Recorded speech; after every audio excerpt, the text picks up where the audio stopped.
Comey's a bad person. He's a sick person. I think he's a sick guy, actually. He did terrible things at the FBI. It is wrong when the government is used as a tool, as a weapon against people for having beliefs or for doing certain acts that are lawful. This is Today As It Happened. Good Thursday evening to you. I'm Holly Furfer, here with your chronological look at the biggest events and stories of the day. From the Justice Department's possible indictment of former FBI Director James Comey to new information about the ICE shooter in Dallas. But first, let's take a look at some of our other top headlines for the day.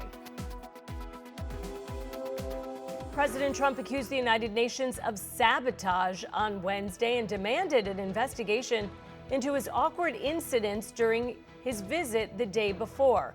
First, an escalator stopped working as the president and First Lady Melania Trump stepped onto it, forcing them to climb the stairs on their own. Then, during his speech to the General Assembly, Trump's teleprompter also failed.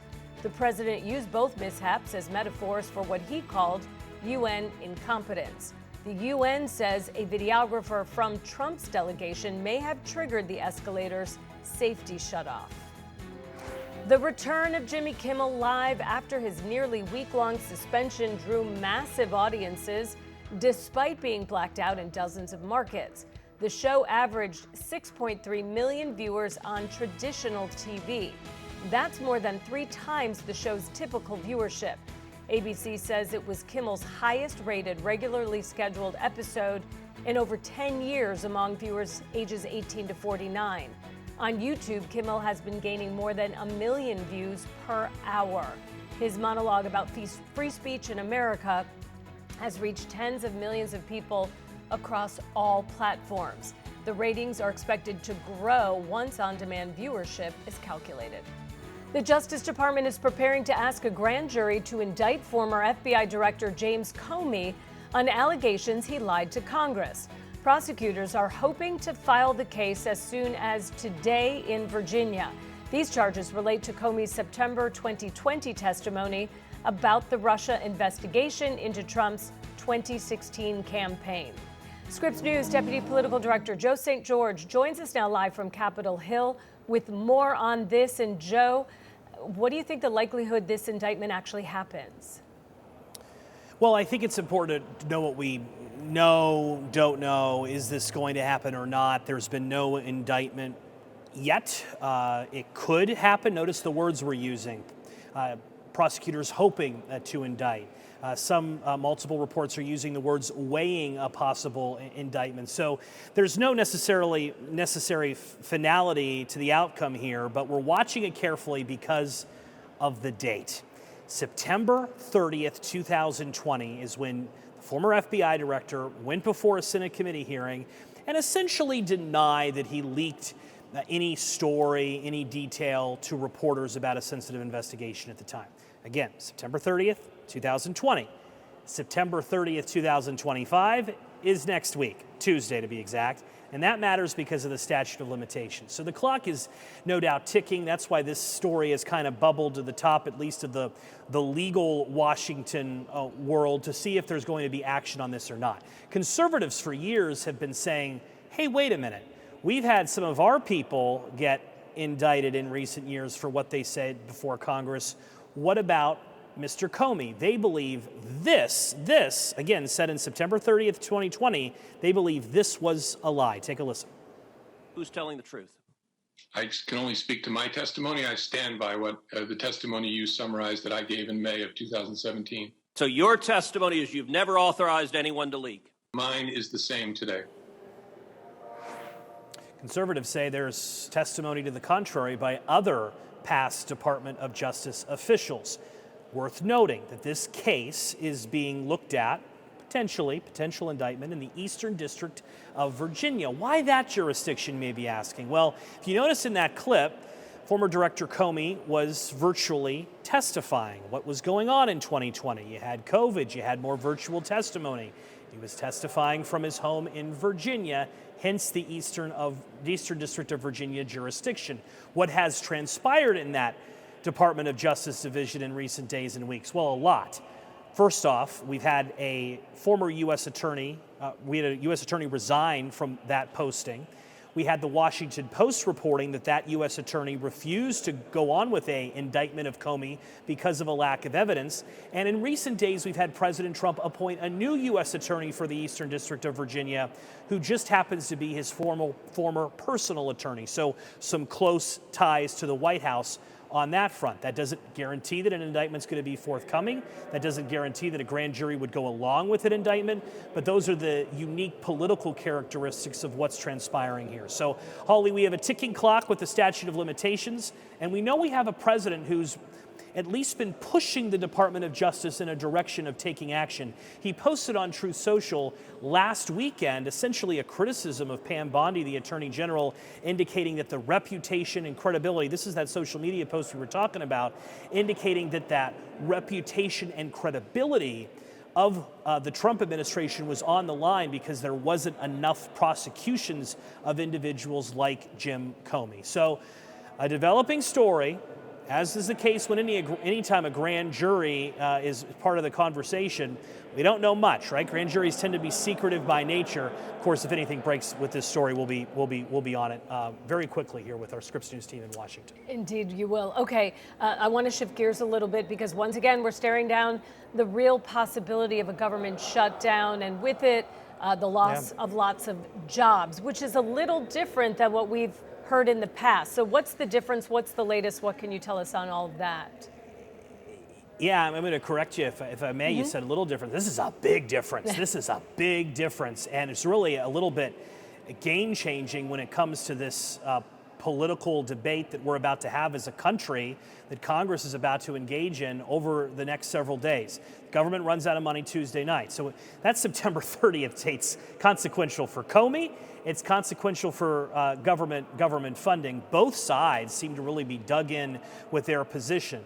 Here's what's new. In the last 12 hours, 15 hours or so, the Trump administration has released new guidance to agencies saying pretty much the normal of what happens during a government shutdown, but they included a statement about reductions in force may be necessary. That's code word for permanent layoffs. So not only are federal workers across this country, and this isn't just a DC story. Whenever we hear about shutdown, I think there's oftentimes this belief that, oh, it's all about federal workers living in Washington. No, as unions representing federal workers will tell you, 80% of their workforce is outside of DC. You're talking about national parks during peak viewing season of leaves in some parts of the country. You're talking about federal workers from Michigan to California. I'm thinking of, I was just talking with our Scripps News station in San Diego. They have 50,000 or so federal workers living in San Diego County alone. So again, not just a DC story. Not only are federal workers having to deal with the possibility of a delay in a paycheck, they may be dealing with the threat of their job being gone. Democrats are saying this is intimidation. Senator Chuck Schumer has indicated that they think they would win in the courts with any type of firing of federal workers during a shutdown. But if you're a federal worker, this is another poor part of consternation that you may be dealing with as we go over the course of the next several days. Need to highlight the positions that both sides are in. And both sides are really dug in their positions here. One, Republicans want to essentially fund the government at the same levels as it currently is, add a little bit more funding for improved security for lawmakers, judicial, executive branches. But Republicans essentially want to keep everything the same until late November, closer to Thanksgiving. Democrats want to have a health care policy fight. They're worried and concerned about expiring Affordable Care Act subsidies. They think it's going to increase premiums for millions of Americans, especially those who get insurance on the marketplace. They want to have this fight now. And because they're in the minority in Washington, on a typical Thursday, they don't have a whole lot of power to drive the conversation. During shutdown debates, they do have power because Republicans are going to need a handful of Democrats to go along with Republicans if they're going to avoid a shutdown. That's where both sides are. But Holly, this debate's not going to change. I suspect we'll be talking about this same thing tomorrow morning at this time because the House and the Senate aren't even in session this week, and they're not even meeting with each other. The Democratic Party, Democratic leaders, they wanted a meeting with President Trump this week, and they didn't get it. President Trump didn't grant them that because of the demands that they are seeking. So tick-tock, tick-tock, tick-tock. The clock is getting louder, and the odds of a shutdown are increasing by the hour, Holly.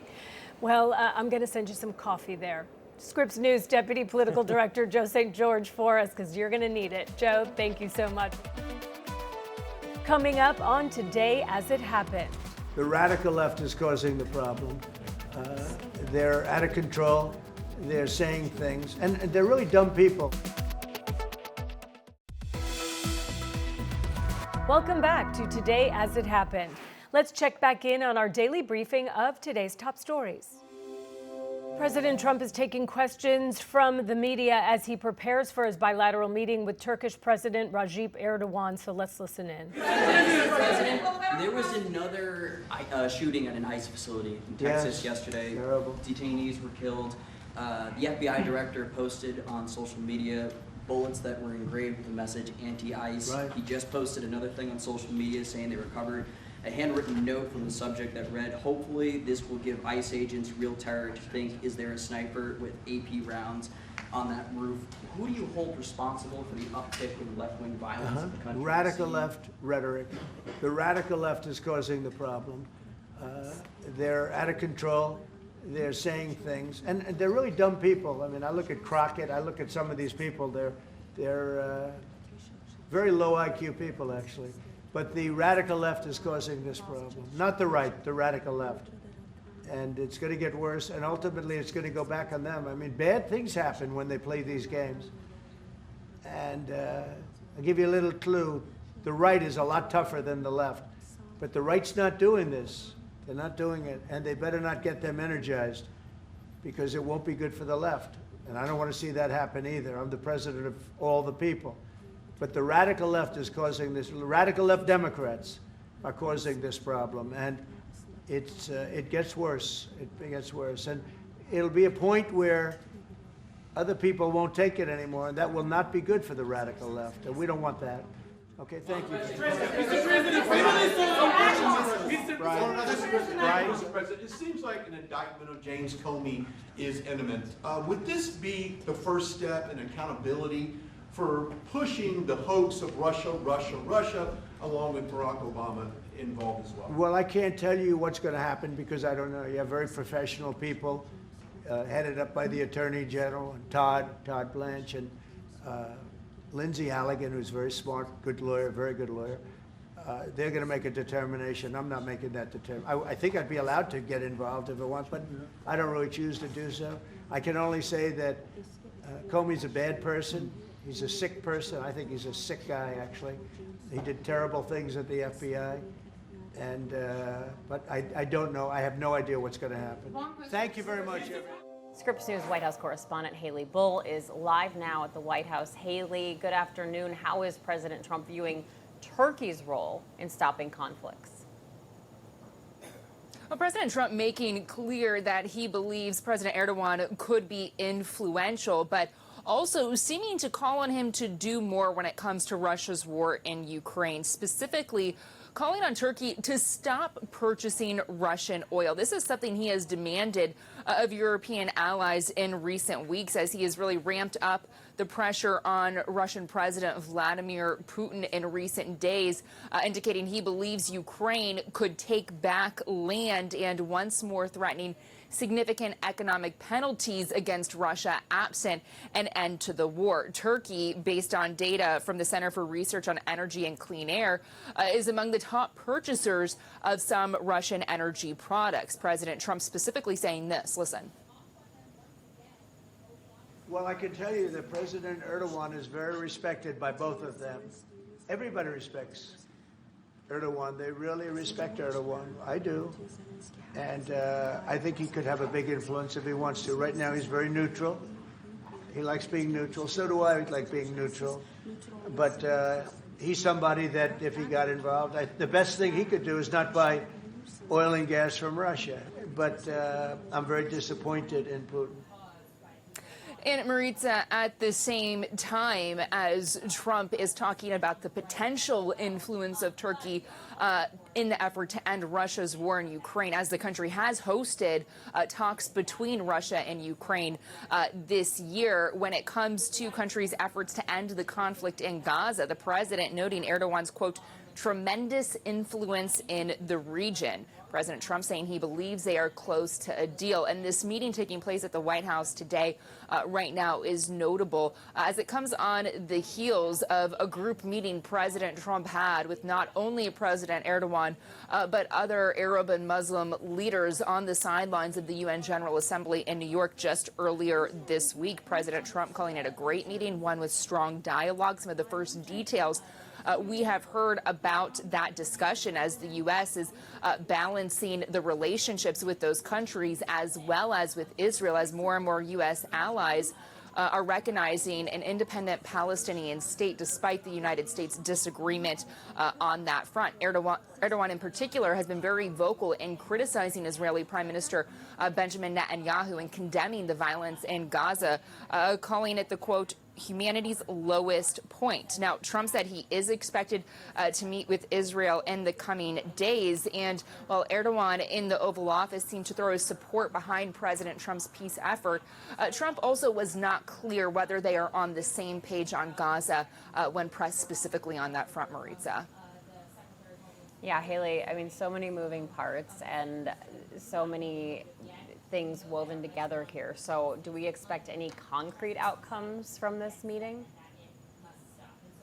There are certainly signals that there could be as the leaders are honing in on trade and defense agreements in particular. Trump giving a strong signal of potential deals on F-16s, F-35s, and discussions over Patriot systems, all things Turkey wants. F-35s, that's notable because that is a program that Turkey was pushed out of during the first Trump administration over Turkey's purchase of Russian defensive equipment in particular. Up next on Today As It Happened, new tariffs are bringing in billions of dollars. Where will that money go? And is it actually helping to make a dent in America's national debt? Palestinian President Mahmoud Abbas told the UN General Assembly that Palestinians reject the 2023 Hamas attack on Israel. Speaking over video after the U.S. revoked his visa, Abbas said Hamas will have no role in governing Gaza after the war ends. He said the militant group must hand over its weapons to Palestinian authorities. Now, Abbas accused Israel of waging a war of genocide in Gaza, and his speech comes as Israeli Prime Minister Benjamin Netanyahu heads to New York to address the UN tomorrow. Health and Human Services Secretary Robert F. Kennedy Jr. says the FDA will conduct a new review of abortion pills known as mifepristone. That's according to ABC News. Now, the move could lead to restrictions on medication abortion, which is used in nearly 2/3 of all abortions nationwide. Republicans have been pushing the Trump administration to change FDA rules around mifepristone. Abortion rights advocates say any restrictions would significantly cut back abortion access in states where the procedure is already banned. Former French President Nicolas Sarkozy says he will appeal a guilty verdict for criminal conspiracy. A Paris court determined Sarkozy plotted to get Libyan money for his 2007 campaign in exchange for diplomatic favors. He's been sentenced to 5 years in prison. The 70-year-old called the ruling a scandal. The court ruled Sarkozy must go to prison even if he appeals the decision.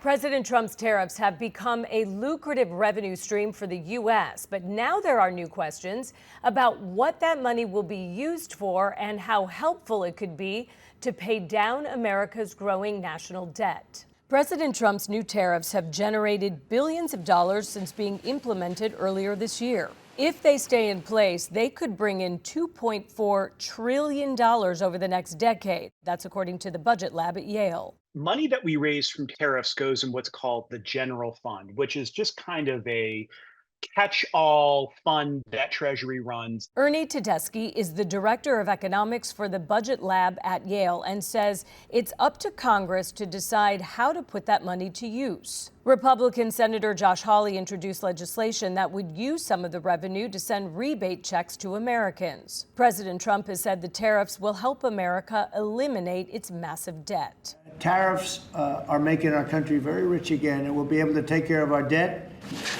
But with the national debt at more than $37 trillion, tariff revenue alone is just a drop in the bucket. Yeah, when you have a $2 trillion deficit every year, every little bit counts, I suppose. But if you're going to actually make a dent, you have to touch the largest pieces of the pie, which is interest, entitlements, and defense. Christopher Hodge is an economist who used to work at the Treasury. He notes the revenue tariffs bring in could decline if President Trump's other goal from tariffs come to fruition. More U.S. companies reshoring their manufacturing. You can't have tariffs solve all of your policy problems. They can't raise additional revenue and also be protectionist. Those things are by definition in conflict. Tariffs' long-term impact could also depend on who's in the White House next. If the next president is not similarly inclined to keep these tariffs, we're not looking at $1 trillion in additional funds. We're looking at something significantly less. If a Democrat won the White House next, it doesn't mean all of Trump's tariffs would necessarily go away. Hodge points out that President Biden kept some of the tariffs that were imposed during President Trump's first term. The potential future revenue from tariffs could also be impacted by the Supreme Court. Justices are set to hear a case in November on the legality of many of the Trump administration's tariffs. Until then, the tariffs will remain in place. Coming up on Today as It Happened. We're just 5 days away from a government shutdown because Republicans have decided that they don't want to fund the government in a bipartisan way.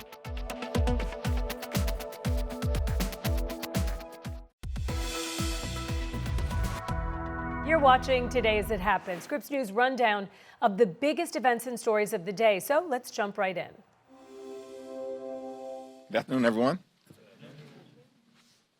We're just 5 days away from a government shutdown because Republicans have decided that they don't want to fund the government in a bipartisan way and are determined to continue to gut the health care of the American people. The Republican health care crisis visited upon everyday Americans has been unrelenting this year. The facts speak for themselves. The largest cut to Medicaid in American history, impacting millions of Americans all across the country. Because of Republican actions, hospitals, nursing homes, and community-based health clinics are closing across America, including in rural parts of the country that Republicans represent. Because Republicans have refused to extend the Affordable Care Act tax credits, 90% of which go to people who make less than $63,000 a year. That's working class Americans. Because of the Republican refusal to address the Affordable Care Act tax credit issue, at least 20 million Americans are about to experience dramatic increases in their health care premiums, copays, and deductibles. Medicare is facing a $536 billion cut at the end of the year if Congress doesn't take action because of the Republican one big ugly bill. And Republicans have effectively shut down medical research in the United States of America, including for children with cancer. The Republican assault on health care in the United States of America has been unprecedented and unrelenting. It's an assault on the health care of working class America, an assault on the health care of rural America, an assault on the health care of urban America, an assault on the health care of small town America, an assault on the health care of middle America, and an assault on the health care of black and brown communities throughout America. The Democratic position is clear. We will meet and sit down anytime, any place with anyone, including the president, who canceled the meeting because the Republicans have determined that they want to shut down the government and hurt the American people. That's an unacceptable and irresponsible position.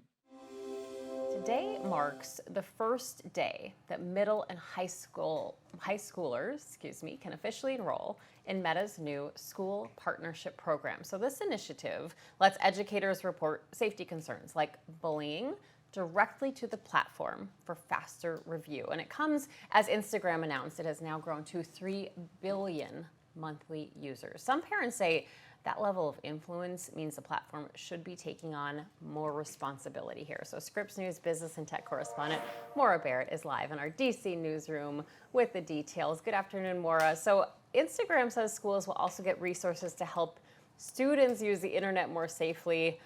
As a mother of a teenager, tell me, what will that look like? It's a question a lot of parents are asking, especially as until recently, social media platforms have put a lot of the onus on parents to monitor their social media usage. Instagram also had laid out this teen account program, but that also requires parental control. So now the schools and educators are able to kind of look over the shoulder of what's going on a student's social media as well. And so what happens here is a school needs to make its own Instagram profile and sign up for this program, and then they'll have a specific tag indicating in their profile that they're part of it.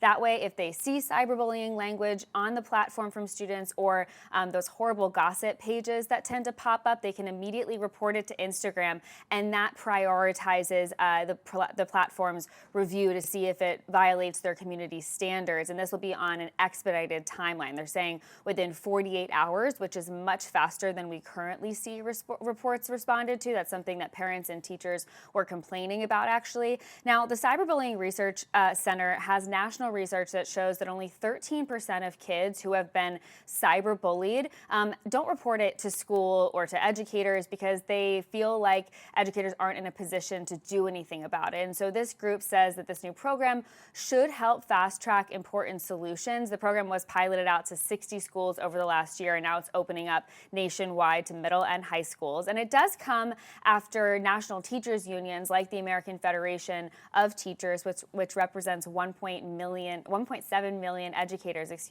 they lobbied for years to demand that Instagram and the parent company Meta take these gossip accounts seriously, and this program and its implementation appears to be Meta's response.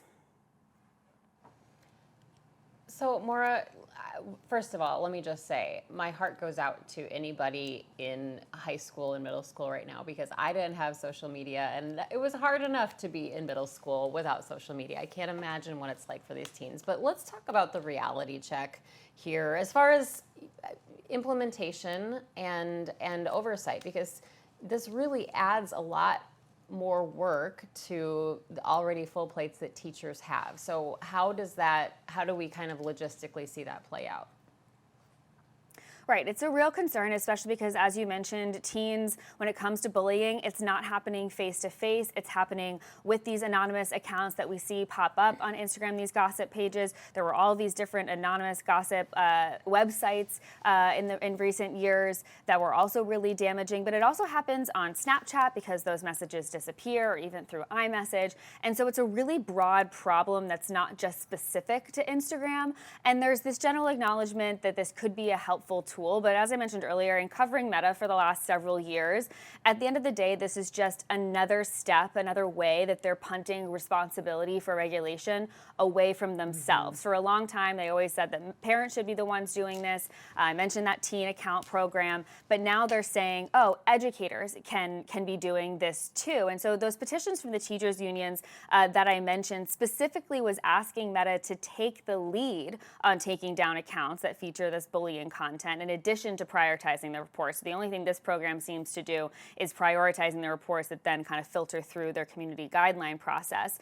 And they also wanted Instagram to meet with teachers and parents to talk about the harm that can be caused by these anonymous hosts. There's so much ties to depression, anxiety, some even to suicide as a result of this cyberbullying. And so I spoke with the CEO, I was messaging with him earlier, of the Center for Countering Digital Hate. They track the impact impacts these types of accounts have online. And the CEO, Imran Ahmed, wrote to me that Meta must take full responsibility for safeguarding children on its platforms rather than outsourcing that duty to already overstretched schools and educators. Schools are places for education, not moderating the worst excesses of social media. So as you mentioned, adding even more to these teachers' plates, to the administration in schools' plates. And I think it's also important to call out that this development comes under the shadow of the fact that earlier this year, Meta actually relaxed their community standards. They ended their third-party fact-checking program. They're relying more on user-based community notes, and it also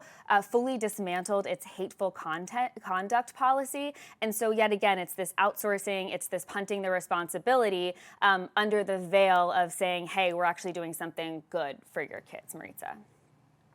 Well, and there are just so many messages. I mean, how quickly my son can text messages, and you think about all the kids involved here. It's a whole lot of oversight. All right, Scripps News business and tech correspondent Maura Barrett live for us. Thank you so much, Maura.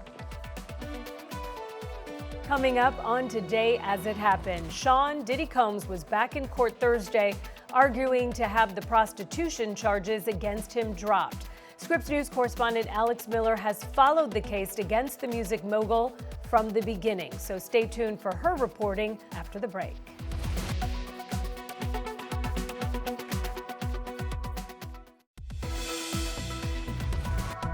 Welcome back to Today As It Happened. I'm Holly Furfer here with your daily rundown of the day's top stories. Sean Combs all smiles Thursday morning as he greeted his family in a tan jumpsuit at his final hearing before his October 3rd sentencing. Combs was found guilty in July on 2 counts that he arranged transportation to engage in prostitution. His lawyers argued the Mann Act, which he was charged under, does not apply because Combs was acquitted of sex trafficking. And rather than prostitution, Combs, his attorneys say, is instead an alleged amateur pornography consumer and producer, pointing to his filming of the freak-offs and his involvement, down to the lighting, movements, and costumes. They call it a First Amendment issue. Combs' attorney, Alexandra Shapiro, also said the trial failed to establish a financial motive, a key component of the law. The government argued the jury verdict should stand, in part because of the level of violence and drugs involved. They also say it's in the public's interest to prevent prostitution and violence against women. The music mogul was acquitted of the most serious charges, including racketeering and sex trafficking. The judge indicated he will make a decision quickly. Combs is facing up to 10 years in prison for each count. His team has asked for just 14 months in prison, and on his sentencing day, he'll have been in prison for 13 months. So with that and good behavior, he could be out immediately. Prosecutors have indicated they are seeking several years in prison, but have not determined an exact amount. Alex Miller, Scripps News Group, New York. Changes with the U.S. Health Department under the leadership of Robert F. Kennedy Jr. We have learned he's ordered now a review on the safety of the abortion pill, mifepristone. Scripps News national correspondent Katia Tubman is following this for us. Katia, is there a health concern or any kind of catalyst here that is prompting the review of this drug now? Well, Maritza, mifepristone has been the target of anti-abortion Republicans, and a recent study has sparked new questions about the pill's safety. But there are major concerns about the legitimacy of the study. Despite that, it's prompted a federal review of the pill. The FDA launching a review into the abortion pill mifepristone.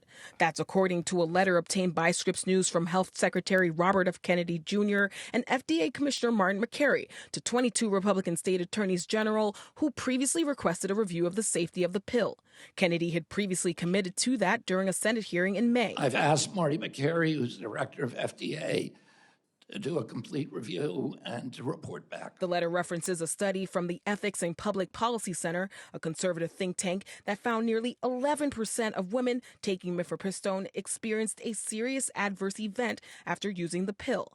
The study was not peer-reviewed. There's a lack of transparency in the report about the methodology, about what they did, and there are many flaws in the analysis. Dr. Ushma Aputiye reviewed that study in depth and says it doesn't meet certain standards. She also researched the safety of mifepristone. Mifepristone is one of the most studied medications in the world. We know it is extremely safe, extremely effective. Medication abortions accounted for nearly 2/3 of all U.S. abortions in 2023. Restrictions on access to mifepristone would make getting an abortion more challenging, but not impossible, says Professor Carrie Baker. I think that it would be a real disaster for science, medicine, and reproductive health in this country, but it would not stop abortion. It would not stop the flow of abortion pills to people on the ground. Now, part of the reason Baker told us is because mifepristone is usually used in combination with another pill for abortion, misoprostol, which can be used alone, but according to experts we spoke with, the combination of the two is more effective and causes fewer side effects. Maritza? Katia, thank you so much for that report. So for people who might not know this as well as I'm sure you do, how would somebody receive mifepristone typically? Well, often it's prescribed via telehealth, which makes it extra accessible to many patients, including women who live in states where abortion is banned. And so they can receive it via the mail. But there are worries that if the FDA were to require people to have in-person appointments to receive the pill, that would severely limit the amount of access people would have to it. Maritza? All right, Katia Tubman, Scripps News national correspondent, live for us. Thank you so much, Katia. Coming up on Today As It Happened, Scripps News investigative correspondent Patrick Terpstra has been following the case of the man who shot and killed an ICE detainee in Dallas on Wednesday. Stay with us for what we know about the shooter after the break. And later, a very good talk with President Xi, a lot of respect for him. Hopefully he has a lot of respect for me too. And we talked about TikTok and other things, but we talked about TikTok, and he gave us the go-ahead. You know, it's run by American investors, and American companies, great ones, great investors, the biggest. You don't get bigger, I don't imagine.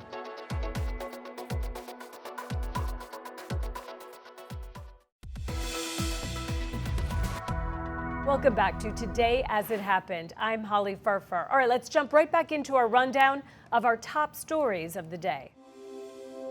And we want to go right now live to the Oval Office where President Trump is signing a series of executive orders, and specifically we know that he's signing an executive order over a deal to save TikTok. Let's listen in. Thank you very much. I'll put it over here, Steve. Next, sir, we have an executive order on TikTok. From the first days of your administration, you've charged a team from your administration, led by Vice President Vance, with ensuring that we can preserve TikTok as a platform for the 170 million Americans who use it, while ensuring that their data is properly protected as required by law. With this executive order, you will be effectively bringing into effect the agreement that will save TikTok and ensure that it can operate safely and securely. So this is interesting because I had a very good talk with President Xi, a lot of respect for him. Hopefully he has a lot of respect for me too. And we talked about TikTok and other things, but we talked about TikTok, and he gave us the go-ahead. You know, it's run by American investors and American companies, great ones, great investors, the biggest. You don't get bigger, I don't imagine. And maybe I'll have JD. JD was very much involved and in charge of it. And maybe I'll have you say a few words about the deal. He would report back, and the points of the deal, I think, are great for our country. So JD, do you want to give it a little talk, please? Yes, sir. Yeah, so thank you, sir, for your leadership and for your help. We really couldn't have done this without the president actually ushering this deal over the finish line.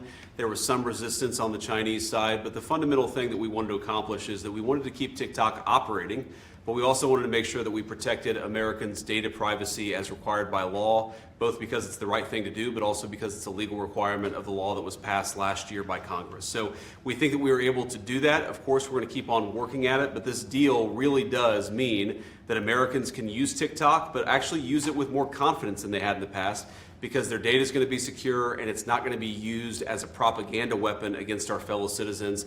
We're very excited about it. We appreciate the cooperation of everybody involved, and it's a big day. And I think I can say that especially the young people, they really wanted this to happen. They did not want to have TikTok close. And I got, a little used to TikTok. I used it myself during the campaign, and it was very successful because you know how I did with the young voter. And Charlie helped me a lot too. And he said to me, you should go on TikTok. And it actually had, because we got record votes with the young voter, as you know, for the election. So I was a little bit prejudiced in that way toward TikTok. It was very good and very meaningful. But we have American investors taking it over, running it, highly sophisticated, including Larry Ellison. And Oracle, I guess, is going to play a very big role in terms of security, safety, and everything else. So. In economic news, Starbucks is closing 400 stores in what the coffee chain called significant action to protect the business. More than 900 non-retail employees will be laid off. The closures amount to a 1% reduction in its North American stores. That's across the United States and Canada. Now, Starbucks CEO said they were unable to create the physical environment their customers and partners expect. He called the move difficult and also announced the remodel of 1,000 locations. Now, the suspected gunman at an immigration facility in Dallas yesterday, according to investigators, they say he planned the attack for months and intended to kill ICE agents. Investigators say Joshua Jahn used an ICE tracking app as part of his planning. Now, FBI Director Kash Patel wrote on X that the shooter left behind a note that said he hoped his attack terrorized ICE agents. The FBI director is sharing more information about the man suspected of opening fire on an ICE field office in Dallas. This is a photo Scripps News obtained of Joshua Jahn of Princeton, Texas.